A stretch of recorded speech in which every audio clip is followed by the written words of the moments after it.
Hey everyone, I'm back, and today we're going to be talking about Notting Hill. And this movie came out in 1999, and it stars Hugh Grant and Julia Roberts. And it's a nice, simple romantic comedy where I was kind of expecting like something either interesting or really cheesy, and like cheesy in a bad way. And what I got was a nice, simple romance movie that kind of worked for me. The comedy was pretty funny for me. I liked the main character's roommate. He was pretty funny. And the scenes with Julia Roberts, I like a lot also. I think she does a good job in the movie. And the characters, they feel like real people. I never once felt as though I was watching characters that felt inauthentic or too exaggerated to the point where they're just like distracting and I couldn't take any of them seriously. And the movie, it didn't really waste any time. It gives you what you would want from a movie like this. Like you see the poster, you hear the concept, it delivers on what you would want. But as a whole, it's not really anything special to me. There are some points in this movie where it does kind of feel like a music video because this movie does use licensed music at times, and it feels kind of long. Not in a way that it makes the film feel long or it slows down the pacing, but rather what I mean by that is that it kind of just feels like they're playing the whole song to the point where I was like, okay, this feels like a music video, and it felt like I was being given a break from watching the actual movie, and then I was like, oh, okay, we're watching a semi-music video, kind of. That doesn't really fit or needs it to be there, I feel.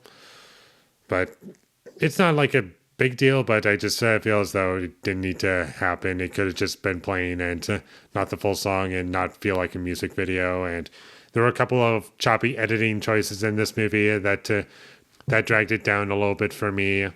Not the biggest deal, again, because it only happens like a few times in the movie, but when they happen, they do stand out to me.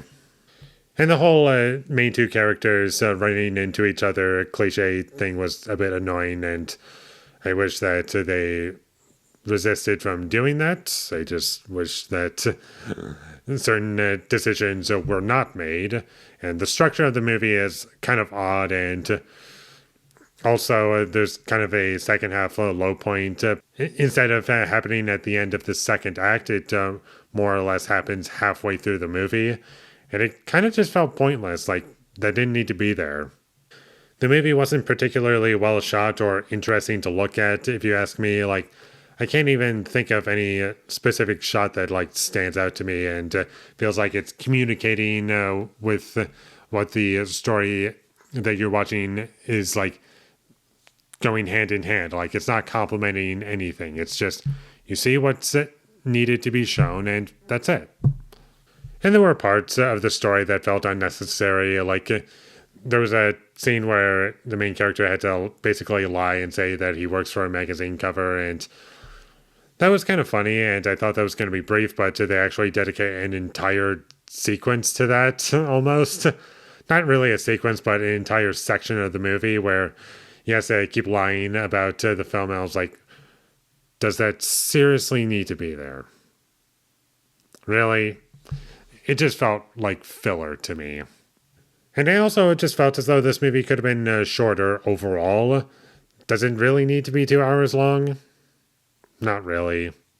And there isn't really a whole lot else that I can talk about. Not because you can be easily spoiled for this movie. I did know the one famous line, not because that I knew that it was from this movie, but rather I've just heard it before.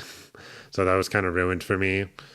Not in the sense that, like, it dragged the scene down, but rather I kind of knew where things were going. I was like, oh, I see what you're saying here. And there really isn't much else to this movie. It's fine. It's decent. I didn't hate it. I kind of liked it.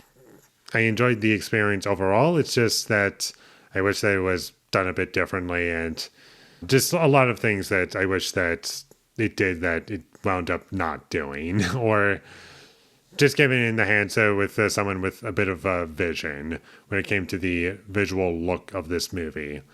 So with all that being said, I'm going to give Notting Hill a 5 out of 10.